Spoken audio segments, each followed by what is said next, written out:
Good morning all. Today we are going to learn 9th Standard Geography, Chapter 3, ഭൗമചരിത്രമുറങ്ങുന്ന പീഠഭൂമി എന്ന് പറയുന്ന പാഠഭാഗമാണ് നമ്മൾ എടുത്തുകൊണ്ടിരിക്കുന്നത് അല്ലേ. അപ്പോൾ ഇന്ന് നമ്മൾ ഡിസ്കസ് ചെയ്യാൻ പോകുന്നത് അതിൻ്റെ ലാസ്റ്റ് ഭാഗമാണ്. ഓക്കെ, പോകാം വീഡിയോയിലേക്ക്. ഓക്കെ, ഉപദ്വീപീയ പീഠഭൂമിയിലെ ജനജീവിതം. അതായത് ഉപദ്വീപീയ പീഠഭൂമിയെ കുറിച്ചാണല്ലോ നമ്മൾ പഠിച്ചുകൊണ്ടിരിക്കുന്നത്. അപ്പോൾ ഉപദ്വീപീയ പീഠഭൂമിയിലെ ജനജീവിതം എങ്ങനെയാണെന്നാണ് പറയാൻ പോകുന്നത്. ഓക്കെ, അതായത് ഉപദ്വീപീയ പീഠഭൂമിയിൽ വളരെ മിതമായ ജനസംഖ്യയാണ് ഉള്ളത്. പൊതുവെ അവിടെ എങ്ങനെയാണ് കൃഷിയോഗ്യമല്ലാത്ത ഭൂപ്രകൃതിയും അതുപോലെ വൻകര കാലാവസ്ഥയും കാരണം ആദ്യകാലങ്ങളിലൊക്കെ ഉപദ്വീപീയ പീഠഭൂമിയിൽ ജനവാസം വളരെ കുറവായിരുന്നു.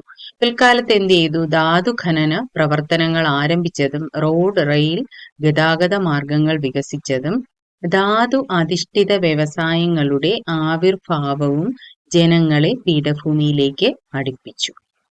കൂടാതെ തന്നെ ജലസേചനവും അതുപോലെ സാങ്കേതിക സാധ്യതകളും മുൻനിർത്തിയുള്ള വാണിജ്യ കൃഷി സാധ്യതകളും ഇവിടെ ജനവാസം ഉയരുന്നതിന് കാരണമായത്. ജസ്റ്റ് ഒന്ന് വായിച്ചു വെച്ചാൽ മതി. നമുക്കറിയാം ഉപദ്വീപീയ പീഠഭൂമിയിലെ കാലാവസ്ഥയെ നമ്മൾ പഠിച്ചു, ഭൂപ്രകൃതി എങ്ങനെയാണെന്ന് പഠിച്ചു, അവിടുത്തെ മണ്ണിനങ്ങൾ പഠിച്ചു അല്ലേ. അപ്പോൾ അത് എങ്ങനെയൊക്കെ നോക്കിയാലും അവിടെ എങ്ങനെയല്ല, കൃഷിയോഗ്യമല്ലാത്ത ഭൂപ്രകൃതിയായിരുന്നു, അതുപോലെ വൻകര കാലാവസ്ഥയായിരുന്നു.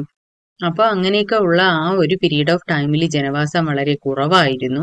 പിന്നെ പിൽക്കാലത്ത് എന്ത് ചെയ്തു? അവിടേക്ക് നമ്മൾ ഈ ഉപദ്വീപീയ പീഠഭൂമിയിലേക്ക് ധാതുഖനന പ്രവർത്തനങ്ങൾ ആരംഭിച്ചു. പിന്നെ റോഡ് റെയിൽ ഗതാഗത മാർഗങ്ങൾ വികസിപ്പിച്ചു. അതുപോലെ ധാതു അധിഷ്ഠിത വ്യവസായങ്ങളുടെ ആവിർഭാവം, അതുപോലെ ജനങ്ങളെ ഇതൊക്കെ കൊണ്ടാണ്, ഈ 3 കാര്യങ്ങൾ കൊണ്ടാണ് ജനങ്ങളെ എവിടെ ഈ ഉപദ്വീപീയ പീഠഭൂമിയിലോട്ട് താമസിപ്പിക്കാനുള്ള പ്രേരണ അവർക്ക് ഉണ്ടാകാനുള്ള കാരണം. ഓക്കെ, അപ്പൊ അതുപോലെ തന്നെ ഇത് കൂടാതെ ജലസേചന മാർഗങ്ങൾ പിൽക്കാലത്ത് കണ്ടുപിടിക്കുകയുണ്ടായി. അതുപോലെ തന്നെ സാങ്കേതിക സാധ്യതകൾ മുൻനിർത്തിയുള്ള വാണിജ്യ കൃഷി സാധ്യതകളും വന്നതോടുകൂടിയാണ് ഇവിടെ ജനവാസം കൂടുതലായതെന്ന് ഓർത്തു വെക്കുക. ഇവിടെ ഇന്ത്യയുടെ പ്രധാന നഗരങ്ങൾ കൊടുത്തിട്ടുണ്ട്, ഈ മാപ്പിൽ കൊടുത്തിട്ടുണ്ട്. ശ്രീനഗർ, ഷിംല. ഇത് ജസ്റ്റ് ഒന്ന് നിങ്ങൾ വായിച്ചു വെക്കുക. ഓക്കെ, പിന്നെ അതുപോലെ തന്നെ ഉപദ്വീപീയ പീഠഭൂമിയും കൊടുത്തിട്ടുണ്ട്. കണ്ടോ, ഇതില് പ്രധാന നഗരങ്ങൾ ചണ്ഡീഗഡ്, ഡെറാഡൂൺ, ന്യൂഡൽഹി, ജയ്പൂർ, ആഗ്ര, കാൺപൂർ, ലക്നൗ, പാട്ന, റാഞ്ചി, ഭോപ്പാൽ, ഇൻഡോർ, അഹമ്മദാബാദ്, സൂററ്റ്, മുംബൈ, നാഷിക്, പൂനെ, പനാജി, ബംഗളൂരു, ഹൈദരാബാദ്, നാഗ്പൂർ, റായ്പൂർ, വിശാഖപട്ടണം, ചെന്നൈ, അതുപോലെ തന്നെ കോയമ്പത്തൂർ, തിരുവനന്തപുരം, ഗാംഗ്ടോക്ക്, അതുപോലെ ഗുവാഹട്ടി, അതുപോലെ ഷില്ലോങ്, അഗർത്തല, ഐസ്വാൾ, ഇംഫാൽ, കൊഹിമ. ഇതെല്ലാം എന്താണ്? ഇന്ത്യയുടെ പ്രധാന നഗരങ്ങളാണ്. അപ്പോൾ ഈ മാപ്പിൽ നോക്കിയിട്ട് അത് കറക്റ്റായിട്ട് ഒന്ന് പഠിച്ചു വെക്കുക. നമ്മൾ ഇതിന് മുന്നിലത്തെ ക്ലാസ്സിൽ എന്താണ് പഠിച്ചത്? ഇന്ത്യയുടെ ഈ പ്രധാന ധാതു വിഭവ കേന്ദ്രങ്ങളെ കുറിച്ച് പഠിച്ചു. അതുപോലെ തന്നെ നമ്മൾ അതിന് മുന്നേ പഠിച്ചു ധാതുക്കളുടെ കലവറകൾ പഠിച്ചു. പിന്നെ അതുപോലെ തന്നെ ഓരോ അതായത് ഉപദ്വീപീയ പീഠഭൂമിയിലെ കൃഷി രീതിയെക്കുറിച്ച് പഠിക്കുകയുണ്ടായി. പിന്നെ അവിടുത്തെ മണ്ണിനങ്ങളെ കുറിച്ച് പഠിച്ചു അല്ലേ. ചെമ്മണ്ണ്, കറുത്ത മണ്ണ്, ലാറ്ററൈറ്റ് മണ്ണ്, അതിനെയൊക്കെ കുറിച്ച് പഠിച്ചു. പർവ്വത മണ്ണൊക്കെ അല്ലേ. പിന്നെ നമ്മൾ പഠിച്ചത് എന്താണ്? നമ്മുടെ ഉപദ്വീപീയ പീഠഭൂമിയിലെ ദക്ഷിണ പർവ്വത വനങ്ങളെ കുറിച്ച് പഠിച്ചു. ഉഷ്ണമേഖല മുൾക്കാടുകളെ കുറിച്ച് പഠിച്ചു. അതുപോലെ തന്നെ ഉഷ്ണമേഖല ഇലപൊഴിയും കാടുകളെ കുറിച്ചും പഠിക്കുകയുണ്ടായി. അതായത് പീഠഭൂമിയിലെ നൈസർഗിക സസ്യജാലത്തെ കുറിച്ച് പഠിച്ചു. അതുപോലെ തന്നെ വിവിധ ഉദ്ദേശ നദീതട പദ്ധതികളെ കുറിച്ച് പഠിച്ചു അല്ലേ. അതുപോലെ പടിഞ്ഞാറോട്ട് ഒഴുകുന്ന ഉപദ്വീപീയ നദികൾ ഏതൊക്കെയാണെന്ന് പഠിച്ചു. പോഷക നദികൾ പഠിച്ചു. മഹാനദിയുടെ പോഷക നദികൾ ഏതൊക്കെയാണ്? ഗോദാവരിയുടെ പോഷക നദികൾ ഏതൊക്കെയാണ്? കൃഷ്ണാനദിയുടെ പോഷക നദികൾ ഏതൊക്കെയാണ്? കാവേരി നദിയുടെ പോഷക നദികൾ ഏതൊക്കെയാണ്? ഇതൊക്കെ ഉൾക്കൊള്ളുന്ന സംസ്ഥാനങ്ങൾ ഏതൊക്കെയാണ്? അതുപോലെ തന്നെ ഉപദ്വീപീയ നദികളെ കുറിച്ച് പഠിച്ചു. മഴനിഴൽ പ്രദേശങ്ങളെ കുറിച്ച് പഠിച്ചു. അതുപോലെ തന്നെ ഉപദ്വീപീയ പീഠഭൂമിയിലെ കാലാവസ്ഥ വൈവിധ്യത്തെ കുറിച്ച് നമ്മൾ ഡിസ്കസ് ചെയ്തു. മധ്യ ഉന്നത തടം, അതുപോലെ തന്നെ ഏതൊക്കെയാണ്? ഡെക്കാൻ പീഠഭൂമിയെ കുറിച്ച് പഠിച്ചു. പിന്നെ ഭൗതിക ഭൂപടത്തെ കുറിച്ച് പഠിച്ചു അല്ലെ. അപ്പോൾ ഇതൊക്കെയാണ് ഈ ഒരു ചാപ്റ്ററിൽ, അതായത് ഭൗമചരിത്രം ഉറങ്ങുന്ന പീഠഭൂമി എന്ന് പറയുന്ന ചാപ്റ്ററിൽ ഇതൊക്കെയാണ് ഡിസ്കസ് ചെയ്തത് അല്ലെ. അപ്പോൾ എല്ലാവർക്കും ഇത് മനസ്സിലായെന്ന് വിശ്വസിക്കുന്നു. നമുക്ക് അടുത്ത് എന്ത് ചെയ്യാം? അപ്പോൾ ഇത്രയും ആണ് ഈ ചാപ്റ്ററിലുള്ളത്. ഈ ചാപ്റ്റർ നല്ല പോലെ പഠിച്ചു വെക്കുക. Okay, understood? അപ്പോൾ നമുക്ക് അടുത്ത ചാപ്റ്ററിലോട്ട് നീങ്ങാം. അപ്പോൾ ഈ ചാപ്റ്റർ എല്ലാവർക്കും മനസ്സിലായെന്ന് ഞാൻ വിശ്വസിക്കുന്നു. ഓക്കെ, അപ്പോൾ ഇത് നല്ലപോലെ വായിച്ചു വെക്കുക. എന്താന്ന് വെച്ചാൽ ഇതിൽ നിന്ന് ഒരുപാട് ക്വസ്റ്റ്യൻ PSCക്ക് ആയാലും നമ്മുടെ KTETന് പ്രിപ്പയർ ചെയ്യുന്നവർക്കായാലും ഒക്കെ വളരെയധികം യൂസ്ഫുൾ ആയിട്ടുള്ള ഒരു ചാപ്റ്റർ ആണ്. Okay, next we will discuss about chapter 4 ആണ് മാനവ വിഭവശേഷി, അതുപോലെ രാഷ്ട്ര പുരോഗതിക്കായി എന്ന് പറയുന്ന ചാപ്റ്റർ ആണ്. എന്താണ് മാനവ വിഭവശേഷി രാഷ്ട്ര പുരോഗതിക്കായി എന്ന് പറയുന്ന ചാപ്റ്റർ ആണ് നമ്മൾ അടുത്ത് ഡിസ്കസ് ചെയ്യാൻ പോകുന്നത്. അതായത് നമുക്കറിയാം നമ്മുടെ മനുഷ്യരുടെ ദൈനംദിന ആവശ്യങ്ങൾ നിറവേറ്റിക്കൊണ്ടാണ് നമ്മുടെ ജീവിതം എപ്പോഴും മുന്നോട്ട് പോകുന്നതെന്ന് അറിയാം അല്ലേ. അപ്പോൾ അതിനു വേണ്ടിയിട്ട് നമ്മൾ എന്ത് ചെയ്യണം? ആവശ്യമായ സാധന സേവനങ്ങളുടെ ഉത്പാദനം വർദ്ധിപ്പിക്കുകയും അതുപോലെ തന്നെ വിതരണം നടത്തുകയൊക്കെ ചെയ്യുന്നത് മനുഷ്യനെ എന്താണ് മറ്റു ജീവജാലങ്ങളിൽ നിന്നും വ്യത്യസ്തമാക്കുന്ന ഘടകങ്ങളാണ് അല്ലെ. അപ്പോൾ ഏതൊരു വസ്തു ഉൽപ്പാദിപ്പിക്കുന്നതിന് നിരവധി ഘടകങ്ങൾ നമുക്ക് ആവശ്യമാണ് ആണല്ലോ. അപ്പൊ അതായത് നമ്മളിപ്പോ ഒരു കൃഷി തന്നെ എടുക്കുകയാണ്. അതായത് ഫോർ എക്സാമ്പിൾ നെൽകൃഷിയാണ് നമ്മൾ എടുക്കുന്നതെങ്കിൽ നമുക്കറിയാം അതിന് എന്തൊക്കെയാണ് ആവശ്യം? വിത്ത് വേണം അല്ലെ. ആദ്യം സ്ഥലം വേണം, പിന്നെന്താണ് വിത്ത് വേണം, പിന്നെ വളം വേണം, പിന്നെ എന്താണ് നില ഉഴാൻ ഉള്ള ഇത് വേണം, ട്രാക്ടർ വേണം, പിന്നെ അവിടെ ജോലി ചെയ്യാൻ വേണ്ടിയിട്ട് ആളുകൾ വേണം അല്ലെ. അപ്പോൾ നെല്ല് ഉൽപാദനത്തിന് തന്നെ ഉപയോഗിച്ച ഘടകങ്ങൾ ഒരുപാട് സാധനങ്ങൾ നമുക്ക് ആവശ്യമാണ്. അപ്പോൾ നമുക്ക് അതുപോലെ നോക്കാം. അതായത് ഓരോ ഭൂമിയിൽ അധ്വാനം എന്ന് പറയുന്നത്, അതായത് നമ്മൾ എന്തെങ്കിലും ഏത് മേഖലയിലാണോ നമ്മൾ കോൺസെൻട്രേറ്റ് ചെയ്ത് ചെയ്യാൻ ഉദ്ദേശിക്കുന്നത് അവിടെ എന്താണ്, അതായത് അവിടെ നമുക്ക് ഭൂമി വേണം, അധ്വാനം വേണം, മൂലധനം വേണം, സംരംഭകത്വം വേണം എന്നിവയാണ് ഉൽപാദന ഘടകങ്ങൾ എന്ന് പറയുന്നത്. അപ്പോൾ എന്തൊക്കെയാണ് ഉൽപാദന ഘടകങ്ങൾ? അതായത് നമ്മളിപ്പോ ഏതൊരു ജോലിക്ക്, അതായത് ഏതൊരു ജോലി ചെയ്താലും അതിന് അതിൻ്റെതായ ഘടകങ്ങളുണ്ട് അല്ലെ. അപ്പോൾ നമ്മൾ കൃഷിക്കാണെങ്കിൽ ഇത്രയും ഘടകങ്ങൾ ആവശ്യമാണ്. അതുപോലെ ഏതൊരു ജോലിക്കായാലും ഇപ്പോൾ ഉൽപാദക ഘടകങ്ങൾ എന്ന് പറയുന്നത് എന്താണ്? ഭൂമി, അധ്വാനം, മൂലധനം, സംരംഭകത്വം, ഇതൊക്കെയാണ് ഉൽപാദന ഘടകങ്ങൾ എന്ന് ഓർത്തുവെക്കുക. അതുപോലെ ഈ ഉൽപാദക ഘടകങ്ങളെ നമ്മൾ സാമ്പത്തിക വിഭവങ്ങൾ എന്നും പറയപ്പെടാറുണ്ട്. എന്താണ്? സാമ്പത്തിക വിഭവങ്ങൾ എന്നും അറിയപ്പെടുന്നു. മണ്ണ്, വെള്ളം തുടങ്ങിയ പ്രകൃതി വിഭവങ്ങളെല്ലാം ഭൂമിയുടെ ഭാഗമാണ് എന്ന് നമുക്കറിയാം അല്ലെ. അതുപോലെ തന്നെ പ്രതിഫലത്തിനായി മനുഷ്യർ ചെയ്യുന്ന ഭൗതികമോ കായികമോ ആയ എല്ലാ പ്രയത്നങ്ങളും അധ്വാനത്തിൽ ഉൾപ്പെടുന്നു. യന്ത്രങ്ങളും ഉപകരണങ്ങളും നെല്ലുൽപാദന പ്രക്രിയയിൽ ഉപയോഗിച്ചതായി നാം മുകളിൽ കണ്ടു അല്ലെ. അതുപോലെ തന്നെ ഉൽപാദന പ്രക്രിയയെ സഹായിക്കുന്ന മനുഷ്യനിർമ്മിത വിഭവങ്ങളും മൂലധനമാണ്. ഭൂമി, മൂലധനം, അധ്വാനം എന്നീ ഘടകങ്ങളെ അനുയോജ്യമായ രീതിയിൽ സംയോജിപ്പിച്ച് ഉൽപാദനം എന്ത് ചെയ്യാം? സാധ്യമാക്കുന്നത് സംരംഭകത്വം എന്ന പ്രക്രിയയിലൂടെയാണ്. അപ്പോൾ ഏതൊക്കെയാണ്? ഭൂമി, മൂലധനം, അധ്വാനം എന്നീ ഘടകങ്ങളെ അനുയോജ്യമായ രീതിയിൽ എന്ത് ചെയ്യുന്നു? സംയോജിപ്പിച്ച് ഉൽപാദനം സാധ്യമാക്കുമ്പോൾ അവിടെ എന്തുണ്ടാകുന്നു? സംരംഭകത്വം എന്ന പ്രക്രിയയാണ് അവിടെ നടക്കുന്നത്. അപ്പൊ എന്താണ് സംരംഭകത്വം എന്ന് മനസ്സിലായല്ലോ. അപ്പോൾ അത് കഴിഞ്ഞിട്ട് എല്ലാ വസ്തുവിന്റെയും ഉൽപാദന പ്രക്രിയയിൽ മേൽപ്പറഞ്ഞ 4 ഘടകങ്ങളും നമുക്ക് അനിവാര്യമാണ്. ഇതൊക്കെയാണ് ഭൂമി, അധ്വാനം, മൂലധനം, സംരംഭകത്വം അല്ലെ. അപ്പോൾ ഇവയെ ഉപയോഗപ്പെടുത്തുന്നതിന് ഭൂമിയുടെ പാട്ടവും, അധ്വാനത്തിന് വേതനവും, മൂലധനത്തിന് പലിശയും, സംരംഭകത്തിന് ലാഭവും പ്രതിഫലമായി ലഭിക്കുന്നു. ഇതൊക്കെ ജസ്റ്റ് വായിച്ചു വിട്ടാൽ മതി. ഓക്കെ, അതുപോലെ തന്നെ ഉൽപാദകർ എന്ത് ചെയ്യുന്നു? ഈ ഉൽപ്പാദിപ്പിക്കുന്ന സാധനങ്ങൾ എന്ത് ചെയ്യുന്നു? ഒരു നിശ്ചിത വില ഈടാക്കി ഉൽപ്പന്നം എന്ത് ചെയ്യുന്നു? വിപണികളിൽ കൈമാറ്റം ചെയ്യുന്നു. ഇതിലൂടെ ലഭിക്കുന്ന പണമാണ് അവരുടെ വരുമാനം എന്ന് പറയുന്നത്. പണം നിലവിലില്ലാതിരുന്ന കാലത്ത് വസ്തുക്കൾ കൈമാറ്റം ചെയ്യപ്പെട്ടിരുന്നത് എങ്ങനെയാണ് നമുക്കറിയാലോ. പണ്ട് കാലങ്ങളിൽ എങ്ങനെയാണ് വസ്തുക്കൾ കൈമാറ്റം ചെയ്തിരിക്കുന്ന പ്രക്രിയയെ പറയുന്ന പേരാണ് ബാർട്ടർ സിസ്റ്റം അല്ലെ. അത് നമുക്ക് എല്ലാവർക്കും അറിയാവുന്ന കാര്യമാണ്. വസ്തുക്കൾക്ക് പകരം വസ്തുക്കൾ കൈമാറ്റം ചെയ്യപ്പെടുന്ന വിനിമയ മാർഗമാണ് അക്കാലത്ത് നിലനിന്നിരുന്നത്.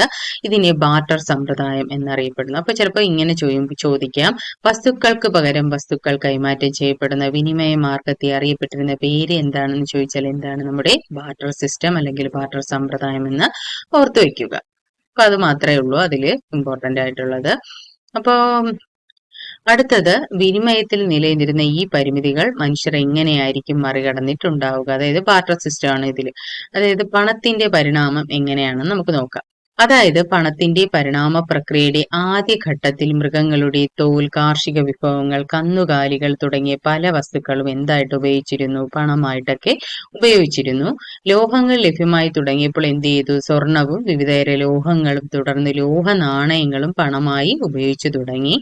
പൊതുവായി ഈ ഉപാധി എന്ന നിലയിൽ കൂടാതെ സൗകര്യപ്രദമായി ഉപയോഗിക്കാമെന്നതിനാൽ കടലാസു പണത്തിലേക്കൊക്കെ ക്രയവിക്രയങ്ങൾ ക്രമേണ മാറി, അല്ലേ? അപ്പോ അതുപോലെ തന്നെ എല്ലാ മേഖലകളും എന്തായി? ബൃഹത്തായി മാറുകയും സാങ്കേതിക വിദ്യ എല്ലാ മേഖലകളെയും കൈയടക്കുകയും ചെയ്തതോടെ കാർഡ് പണം അഥവാ പ്ലാസ്റ്റിക് പണം അല്ലെങ്കിൽ ഇലക്ട്രോണിക് പണം തുടങ്ങി ഇന്ന് നാം കാണുകയും പരിചയപ്പെടുകയും ചെയ്യുന്ന രീതികളിലാണ് പണം രൂപാന്തരപ്പെട്ടത് എങ്ങനെയെന്നാണ് ഇതിൽ പറയുന്നത്. അപ്പൊ നമുക്കറിയാം, നമ്മളിപ്പോ ATM ചെന്ന് ATM കാർഡ് ഇട്ടാൽ ഉടനെ നമുക്ക് പണം ലഭിക്കും, അല്ലെ? അപ്പൊ അതുപോലെയാണ് പൊതുവായി സാമ്പത്തിക വിനിമയ മാധ്യമമായി പണം അംഗീകരിക്കപ്പെട്ടതോടുകൂടി എല്ലാ സാമ്പത്തിക പ്രവർത്തനങ്ങളുടെ അടിസ്ഥാന ഘടകം എന്ന് പറയുന്നത്, ചിലപ്പോൾ അങ്ങനെ ഒരു ക്വസ്റ്റ്യൻ ചോദിക്കാം, എല്ലാ സാമ്പത്തിക പ്രവർത്തനങ്ങളുടെ അടിസ്ഥാന ഘടകം എന്താണ് എന്ന് ചോദിച്ചാൽ എന്താണ്? നമ്മുടെ പണമാണ്, അല്ലെ? ഉൽപ്പന്നങ്ങൾക്ക് വില നിശ്ചയിക്കുന്നത് പോലെ എല്ലാ ഉൽപാദക ഘടകങ്ങളുടെയും വില നിശ്ചയിച്ച് പണരൂപത്തിൽ പ്രതിഫലമായി നൽകാൻ കഴിയുന്നു. അതുപോലെ തന്നെ ഉൽപാദക ഘടകങ്ങളുടെ പ്രതിഫലമായ പാട്ടം, വേതനം, പലിശ, ലാഭം എന്നിവയിൽ ഏത് രൂപത്തിലുള്ള പ്രതിഫലമാണ് കൂടുതൽ ആളുകളിലേക്ക് എത്തിച്ചേരുന്നത് എന്ന് നിങ്ങൾ ആലോചിക്കണം, അല്ലെ? അതായത് ഏത് ഉൽപാദക ഘടകമായിരിക്കും കൂടുതലായി ഉൽപാദന പ്രക്രിയയിൽ ഉപയോഗിക്കുന്നത്? അതായത് ഉൽപാദന പ്രക്രിയയിലെ ഏറ്റവും പ്രധാന ഘടകം ഏതാണെന്ന് ചോദിച്ചാൽ ഏതാണ്? നമ്മുടെ തൊഴിൽ അല്ലെങ്കിൽ അധ്വാനമാണ്. ഏതാണ്? തൊഴിൽ അല്ലെങ്കിൽ അധ്വാനമാണ് ഉൽപാദന പ്രക്രിയയിലെ ഏറ്റവും പ്രധാന ഘടകം എന്ന് പറയുന്നത്. മനുഷ്യരുടെ അധ്വാനമാണ്, അല്ലേ? അധ്വാനത്തിൽ നിന്ന് ലഭിക്കുന്ന വേതനമാണ് കൂടുതൽ ജനങ്ങളുടെയും വരുമാന മാർഗം, അല്ലെ? നമ്മൾ അധ്വാനിച്ചാൽ മാത്രമേ നമുക്ക് എന്ത് ലഭിക്കുകയുള്ളൂ? വേതനം ലഭിക്കുകയുള്ളൂ, അല്ലെങ്കിൽ ലാഭം ലഭിക്കുകയുള്ളൂ. അത് മാത്രമാണ് നമ്മുടെ വരുമാനം. അതാണ് ഇവിടെ ഉദ്ദേശിക്കുന്നത്. ലെറ്റ് us see മാനവ വിഭവം. അതായത് ഉൽപാദന പ്രക്രിയയിൽ പങ്കെടുക്കുന്ന ഉൽപാദക ഘടകങ്ങളെയാണ് സാമ്പത്തിക വിഭവങ്ങൾ എന്ന് നമ്മൾ പറഞ്ഞു, അല്ലെ? അപ്പോൾ അവയിൽ മാനവ വിഭവത്തിന്റെ പ്രാധാന്യം എന്താണെന്നാണ് നമ്മൾ നോക്കുന്നത്. അതായത് ഉൽപാദന പ്രക്രിയയിൽ ഉപയോഗപ്പെടുത്താൻ കഴിയുന്ന അധ്വാന ശേഷിയുള്ള ജനങ്ങളാണ് മാനവ വിഭവം അഥവാ മനുഷ്യ വിഭവം എന്ന് അറിയപ്പെടുന്നത്. അപ്പോൾ ഉൽപാദന പ്രക്രിയയിൽ ഉപയോഗപ്പെടുത്താൻ കഴിയുന്ന അധ്വാന ശേഷിയുള്ള ജനങ്ങളെ അറിയപ്പെടുന്ന പേരെന്താണെന്ന് ചോദിച്ചാൽ എന്താണ്? മാനവ വിഭവം അല്ലെങ്കിൽ മനുഷ്യ വിഭവം എന്ന് ഓർത്തു വെക്കുക. ഓക്കെ. അതുപോലെ ലഭ്യമായ പ്രകൃതി വിഭവങ്ങളെ മറ്റു ഉൽപാദക ഘടകങ്ങളുടെ സഹായത്തോടെ കായികക്ഷമതയും ബുദ്ധിയും ഉപയോഗിച്ചുകൊണ്ട് ഉൽപ്പന്നങ്ങളാക്കി മാറ്റാൻ മാനവ വിഭവത്തിന് കഴിയുന്നു. ഉൽപാദനക്ഷമത എന്ന് പറയുന്നത് മാനവ വിഭവശേഷിയുടെ ഗുണമേന്മ നിർണ്ണയിക്കുന്ന പ്രധാന ഘടകമാണ്. അപ്പോൾ ഉൽപാദനക്ഷമത എന്ന് പറയുന്നത് മാനവ വിഭവശേഷിയുടെ ഗുണമേന്മ വർദ്ധിക്കുന്ന പ്രധാന ഘടകമാണെന്ന് ഓർത്തുവെക്കുക. അതുപോലെ ഉൽപ്പന്നങ്ങൾ സൃഷ്ടിച്ചെടുക്കാനുള്ള ഓരോ ഉൽപാദക ഘടകത്തിന്റെയും കഴിവിനെയാണ് ഉൽപാദനക്ഷമത എന്ന് പറയുന്നത്. അപ്പൊ എന്താണ് ഉൽപാദനക്ഷമത? ഉൽപ്പന്നങ്ങൾ സൃഷ്ടിച്ചെടുക്കാനുള്ള ഓരോ ഉൽപാദക ഘടകത്തെയും കഴിവിനെയാണ് ഉൽപാദനക്ഷമത എന്ന് പറയുന്നത്. ഒരു രാജ്യത്തെ ജനങ്ങൾ ആ രാജ്യത്തെ മാനവ വിഭവശേഷിയെ പ്രദാനം ചെയ്യുന്ന ഘടകങ്ങളിൽ ഒന്നാണ്. രാജ്യത്തെ മുഴുവൻ ജനങ്ങളെയും മാനവ വിഭവശേഷിയായി പരിഗണിക്കാൻ നമുക്ക് കഴിയുമോ? കഴിയും, അല്ലേ? അതായത് എങ്ങനെയുള്ള ജനവിഭാഗത്തെയാണ് രാജ്യത്തിന്റെ മാനവ വിഭവശേഷിയായി പരിഗണിക്കാൻ കഴിയുന്നത്? അതായത് ജനസംഖ്യയുടെ വലിപ്പം, ഘടന, വൈദഗ്ധ്യം എന്നിവയെല്ലാം മാനവ വിഭവശേഷിയെ സ്വാധീനിക്കുന്ന ഘടകങ്ങളാണ്. ലോക ജനസംഖ്യയിൽ ഇന്ത്യയാണ് 1ാം സ്ഥാനത്തെന്നാണ് കണക്കുകൾ സൂചിപ്പിക്കുന്നത്. അപ്പോ ലോക ജനസംഖ്യയിൽ 1ാം സ്ഥാനത്ത് നിൽക്കുന്നത് ഏതാണ്? ഇന്ത്യയാണ് എന്ന് ഓർത്തു വെക്കുക. ഇവിടെ അങ്ങനെ ഒരു ക്വസ്റ്റ്യൻ ഉണ്ട്. അതായത് ലോക ജനസംഖ്യയിൽ ഏതാണ് 1ാം സ്ഥാനത്ത് നിൽക്കുന്നതെന്ന് ചോദിച്ചാൽ ഏതാണ്? നമ്മുടെ ഇന്ത്യയാണ് 1ാം സ്ഥാനത്ത് നിൽക്കുന്നതെന്ന് ഓർത്തു വെക്കുക. ഇവിടെ ജനസംഖ്യ പിരമിഡ് കൊടുത്തിട്ടുണ്ട്, കണ്ടോ? ഇതിൽ നോക്കി നിങ്ങൾ മനസ്സിലാക്കുക. ഓക്കെ. അടുത്തത് ഈ ജനസംഖ്യാ പിരമിഡിന്റെ ഘടന എന്ന് പറയുന്നത് നമ്മൾ നോക്കുമ്പോൾ നമുക്ക് മനസ്സിലാവും, അല്ലെ? വിവിധ പ്രായപരിധിയിൽപ്പെടുന്ന ജനങ്ങൾ ഉൾപ്പെടുന്നതാണ് രാജ്യത്തിന്റെ ജനസംഖ്യാ ഘടന എന്ന് പറയുന്നത്. ഇതിൽ ജനസംഖ്യയുടെ വലിപ്പമല്ല, അതിന്റെ ഗുണമേന്മയാണ് ഇവിടെ നോക്കുന്നത്. അതുപോലെ തന്നെ ഇന്ത്യ ഗവൺമെന്റ് 2023 ഫെബ്രുവരിയിൽ പ്രസിദ്ധീകരിച്ച പീരിയോഡിക് ലേബർ ഫോഴ്സ് സർവേ അല്ലെങ്കിൽ PLFS എന്ന് പറയുന്നത് റിപ്പോർട്ട് പ്രകാരം 15 വയസ്സിനും അതിനു മുകളിലും പ്രായമുള്ള തൊഴിൽ ചെയ്യാൻ സന്നദ്ധതയും കഴിവുമുള്ള വിഭാഗമാണ് രാജ്യത്തിന്റെ തൊഴിൽ സേന അല്ലെങ്കിൽ ലേബർ ഫോഴ്സ് എന്ന വിഭാഗത്തിൽ ഉൾപ്പെടുന്നത്. അപ്പോ ഏതാണ്? നമ്മുടെ ഇന്ത്യ ഗവൺമെന്റ് 2023 ഫെബ്രുവരിയിൽ പ്രസിദ്ധീകരിച്ച പീരിയോഡിക് ലേബർ ഫോഴ്സ് സർവേ PLFSന്റെ ഫുൾ ഫോം ചോദിച്ചാൽ എന്താണ്? അതും നോക്കി വെക്കുക. ഫുൾ ഫോം ഒക്കെ നമ്മൾ പഠിച്ചു വെക്കുന്നത് നല്ലതാണ്. ഫുൾ ഫോമും ചോദിക്കാറുണ്ട് പരീക്ഷയ്ക്ക് അല്ലെ. അപ്പോൾ എന്താണ് PLFSന്റെ ഫുൾ ഫോം എന്ന് പറയുന്നത്? Periodic labour force survey. എന്താണ്? പീരിയോഡിക് ലേബർ ഫോഴ്സ് സർവേ ആണ് PLFS എന്ന് ഓർത്തു വെക്കുക. ഇത് പ്രകാരം എന്താണ് പറയുന്നത്? അല്ലെങ്കിൽ ഇങ്ങനെ ഒരു ക്വസ്റ്റ്യൻ ചോദിക്കാം. Periodic labour force survey report പ്രകാരം 15 വയസ്സിനും അതിനു മുകളിലുള്ള പ്രായമുള്ള തൊഴിൽ ചെയ്യാൻ സന്നദ്ധതയും കഴിവുമുള്ള ജനവിഭാഗത്തെ അറിയപ്പെടുന്ന പേര് എന്താണെന്ന് ചോദിച്ചാൽ എന്താണ്? തൊഴിൽ സേന. എന്താണ്? തൊഴിൽ സേന അല്ലെങ്കിൽ ലേബർ ഫോഴ്സ് എന്ന് ഓർത്തു വെക്കുക.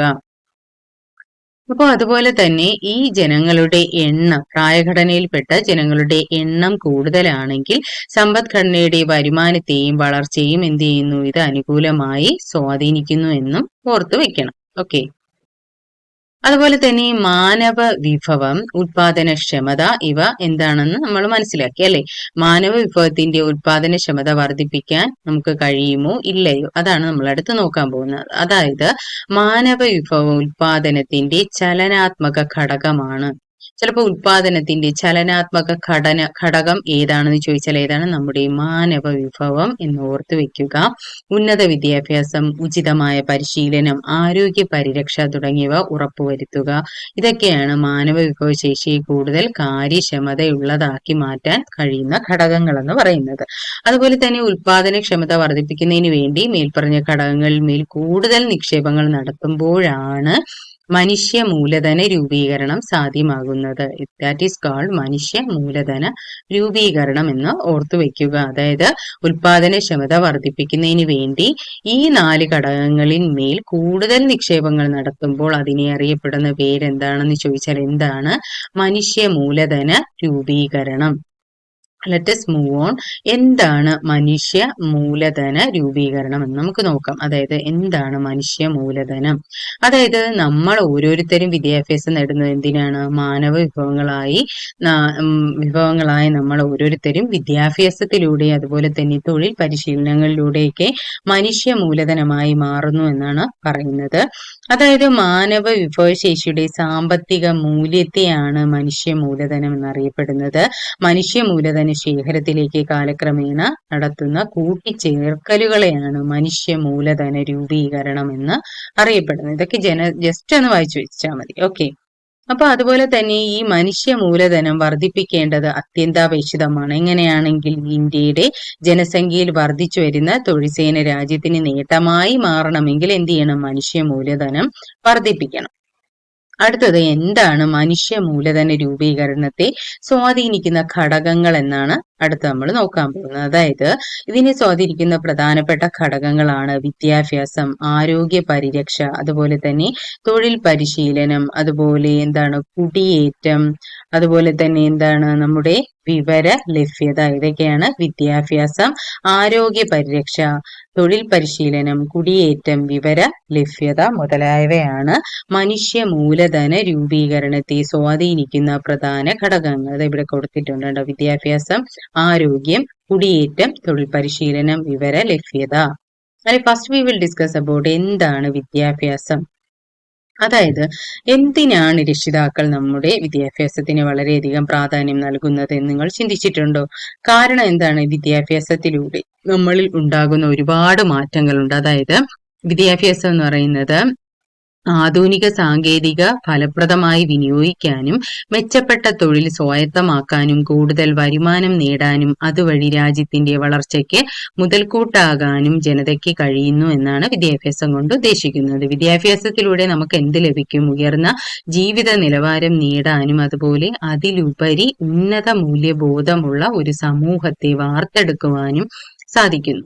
ഇത് കൂടാതെ തന്നെ മാനവ വിഭവത്തെ മനുഷ്യ മൂലധനമാക്കി വികസിപ്പിച്ചെടുക്കാൻ പൊതുമേഖലയിലും അതുപോലെ സഹകരണ മേഖലയിലും സ്വകാര്യ മേഖലയിലും വൻ നിക്ഷേപം നമ്മൾ നടത്തേണ്ടതായിട്ടുണ്ട്. അപ്പൊ എന്തിനാണ് നമ്മൾ വിദ്യാഭ്യാസം ചെയ്യുന്നത്, അല്ലെങ്കിൽ എന്തിനാണ് നമ്മൾ എഡ്യൂക്കേഷൻ നേടുന്നത് എന്നാണ് ഇതിൽ പറയുന്നത്.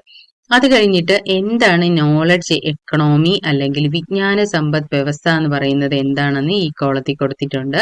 അതായത് ഭൗതിക ശേഷിയും വിവര സാങ്കേതിക വിദ്യയും സമന്വയിപ്പിച്ചുകൊണ്ട് പരമാവധി സാമ്പത്തിക വളർച്ച കൈവരിക്കുക എന്നത് ആധുനിക കാലഘട്ടത്തിന്റെ അനിവാര്യതയാണ്.